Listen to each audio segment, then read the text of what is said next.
Hello and welcome everyone, my name is Rajesh Sharma. आज हम start करने वाले हैं क्लास 12 फिजिक्स की पहली यूनिट इलेक्ट्रोस्टैटिक्स। इस लेक्चर में हम पढ़ेंगे चार्जेस क्या होते हैं, उनकी प्रॉपर्टीज़ क्या क्या होती हैं और चार्जेस के थ्रू कौन कौन से इफेक्ट प्रोड्यूस होते हैं।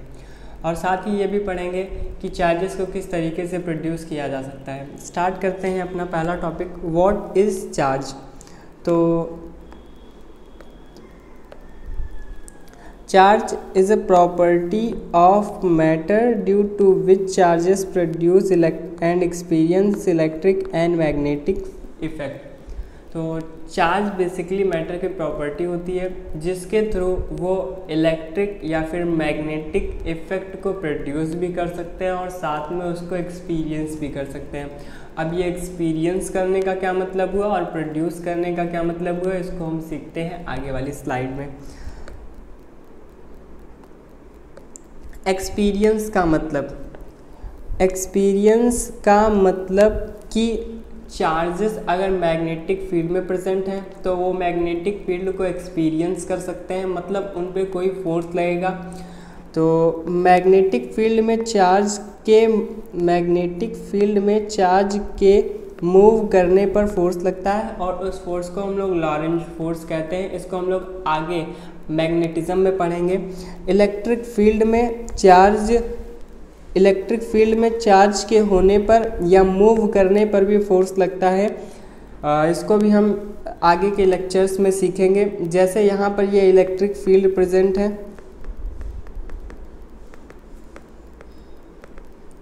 अगर इस इलेक्ट्रिक फील्ड में कोई चार्ज प्रेजेंट हो तो इसके ऊपर फोर्स लगेगा। इस फोर्स लगने का मतलब ये हुआ कि वो चार्ज मैग्नेटिक फील्ड को एक्सपीरियंस करेगा। आगे चलते हैं और देखते हैं प्रोड्यूस करने का क्या मतलब हुआ।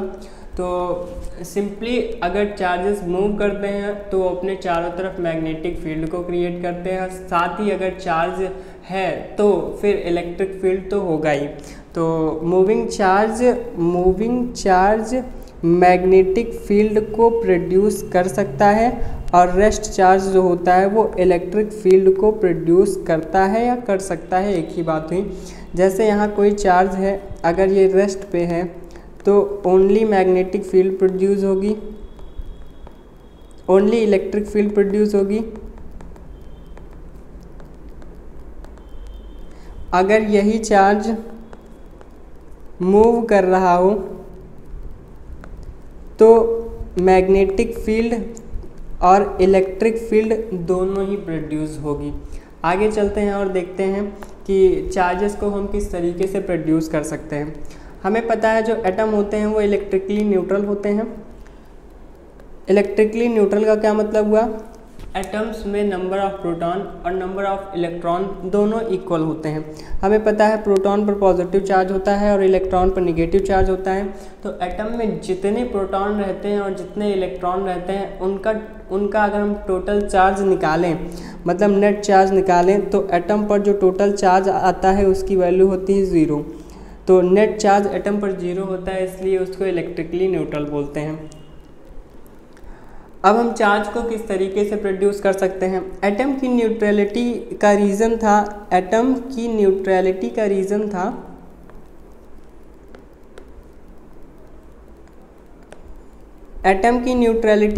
था उसमें नंबर ऑफ प्रोटॉन और नंबर ऑफ इलेक्ट्रॉन इक्वल थे। अगर हम इन्हीं नंबर्स में चेंजेस कर दें तो हम एटम की न्यूट्रलिटी को डिस्टर्ब कर सकते हैं और हम चार्ज को प्रोड्यूस कर सकते हैं। तो neutrality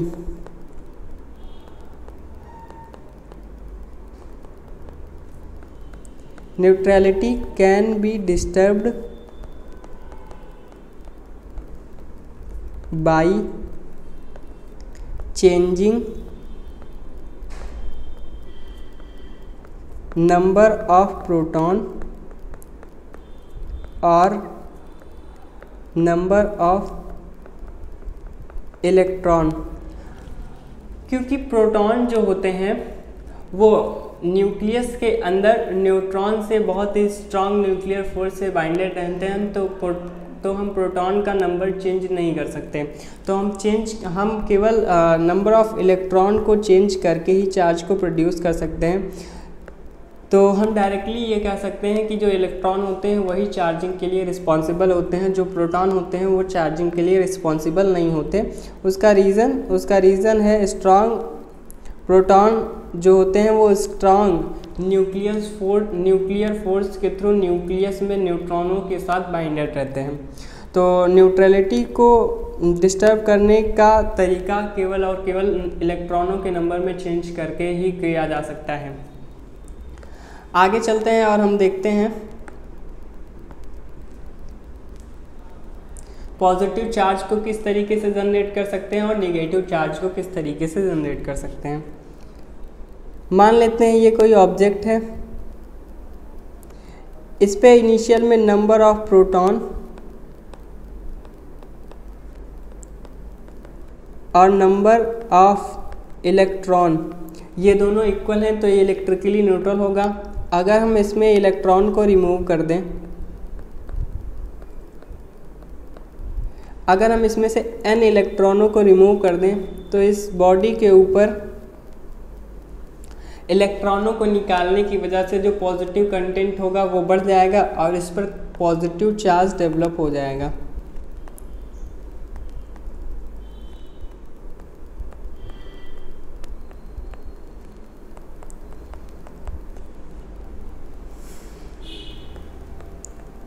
number of proton is greater than number of electron. इस बॉडी के अंदर नंबर ऑफ प्रोटॉन ज़्यादा है नंबर ऑफ इलेक्ट्रॉन के कंपैरिजन में। तो हम पॉजिटिव चार्ज को किसी बॉडी में से इलेक्ट्रॉनों को रिमूव करके उसके ऊपर पॉजिटिव चार्ज को डेवलप कर सकते हैं। सेम इसी तरह हम इलेक्ट्रॉनों को ऐड करके उस बॉडी के ऊपर निगेटिव चार्ज के कंटेंट को बढ़ा के निगेटिव चार्ज डेवलप कर सकते हैं। जैसे ये कोई बॉडी है, इस पे फिर से number of proton is equal to number of electron, यानी कि पॉजिटिव और निगेटिव चार्जेस बराबर हैं तो ये न्यूट्रल होगा। इनिशियली ये न्यूट्रल है। अगर हम इसमें n इलेक्ट्रॉनों को ऐड कर दें तो इस बॉडी के ऊपर निगेटिव चार्जेस का कंटेंट बढ़ जाएगा और इसके ऊपर निगेटिव चार्ज डेवलप हो जाएगा।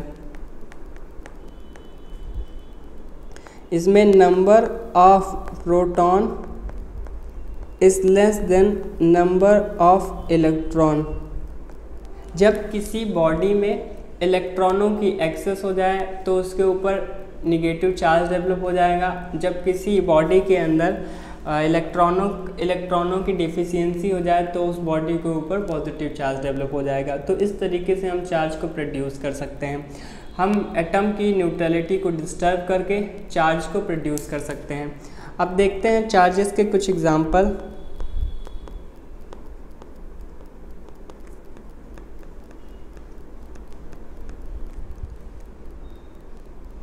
एटम्स 3 फंडामेंटल पार्टिकल्स से मिलकर बना हुआ है, इलेक्ट्रॉन, न्यूट्रॉन और प्रोटॉन। जिसमें से जो इलेक्ट्रॉन होता है और जो प्रोटॉन होता है,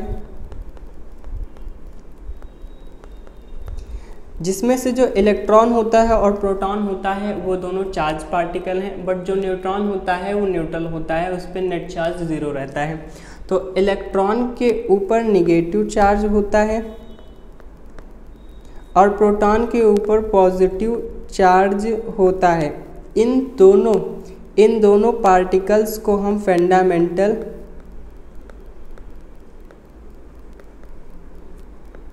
चार्ज पार्टिकल बोलते हैं। इलेक्ट्रॉन, प्रोटॉन ये दोनों फंडामेंटल चार्ज पार्टिकल होते हैं और इनके